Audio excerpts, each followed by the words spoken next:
Good morning. Thank you for joining us today on our podcast as we get ready to spend our morning moments with Jesus. The Lord really wants to talk to us this morning and speak to us on the subject of living in the moment. Too often times we live our lives in one of three different categories. There are some this morning that you might be living in the past. There's something that's got you bound from your past that keeps you living in regret or remorse, distracts you, discourages you, keeps you from really being living in the moment and living the life that God wants you to live. There are others that tend to live their life in the future. They're always planning, they're always devising, they're always trying to come up with new things in life. And there's nothing wrong with planning for the future, but not at the expense of missing the moments that God has for us right now. We are not guaranteed the future. James tells us in chapter 4, verses 13 through 15, about planning to go into the city and sell and buy and do all these things. But he said, you don't know what tomorrow holds. He said, our life is just a vapor that appears for a little time and then vanishes away. For we ought to say, if the Lord will, we shall do these things. And so we need to understand that there is a great value and a great power that comes from just living your life in the moment. 1 Corinthians chapter 9 and verse number 19 and following, I will read you a portion of that because the Apostle Paul is really speaking here about how he lives his life. And what he does, he lives his life based on who God puts before him that day. And listen to what he says. For though I be free of all men, yet have I made myself servant unto all, that I might gain the more.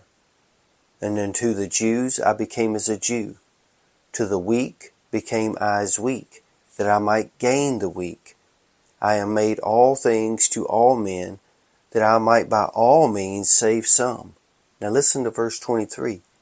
And this I do for the gospel's sake, that I might be partakers thereof with you.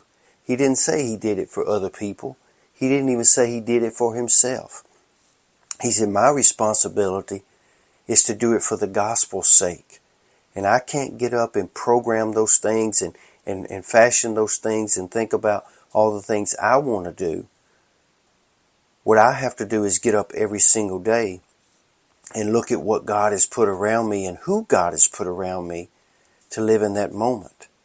One thing that God really wants us to know and understand this morning is this. Busyness does not always equal effectiveness. It does not always equal productive. See, we try to program the church sometimes. We devise and we plan, but we rarely produce the fruit that we desire or that God desires.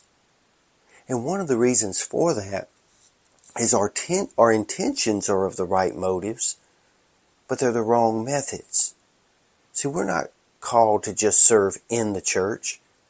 We are called to serve the church and to show Christ to the lost through the way we live our lives in the moment. You can't make people join a program or join a study group, but you can make them feel valued simply by being a friend, letting them know that you're always there if they should need you. See, when we get this out of order, we often begin to live burdened and frustrated lives because we fail to live in the moment. We attempt to fix what isn't even broken by feeling we must do more than just live for Christ in the moment that He has given us. Every day is an opportunity to serve God in that moment. So ask God today, Lord, who have you prepared for me to meet today? Not tomorrow, not next week, but today. I don't need a pre-planned program to serve my God. I have a saying that many of you know by now. It is a saying that kind of forms and fashions my life. It is something I have on my computer every morning when I open it up to do my Bible studies or to do these devotions. It is across the banner at the top. I make sure that I'm focused on that each and every day. And it simply says this: I will do my best to be my best and I will let God handle the rest. That is a statement that doesn't just roll off the lips. It is one that we have to live by each and every day. We can't do God's job. We can't program things to make it look like God is in control when we are trying to control things. What we must do is get up every day and say, God, whatever you have for me today is all I want. All I want is the daily bread that you have for me right now. Because always remember this as I leave you this morning, that anxiety and worry are the opposite of faith and trust. So what you have to ask yourself this morning is, which one is controlling you today? Faith and trust or anxiety and worry? If you live in the moment, then live in faith and trust that God's got it handled. I speak that blessing over you today. And I pray today that you walk and live in the moment that God has given you, because it won't come again. And the people that God has preordained as a divine appointment for you today, you will miss it if you're not careful. Don't live in the past. Don't live too far in the future. Today, live in the moment.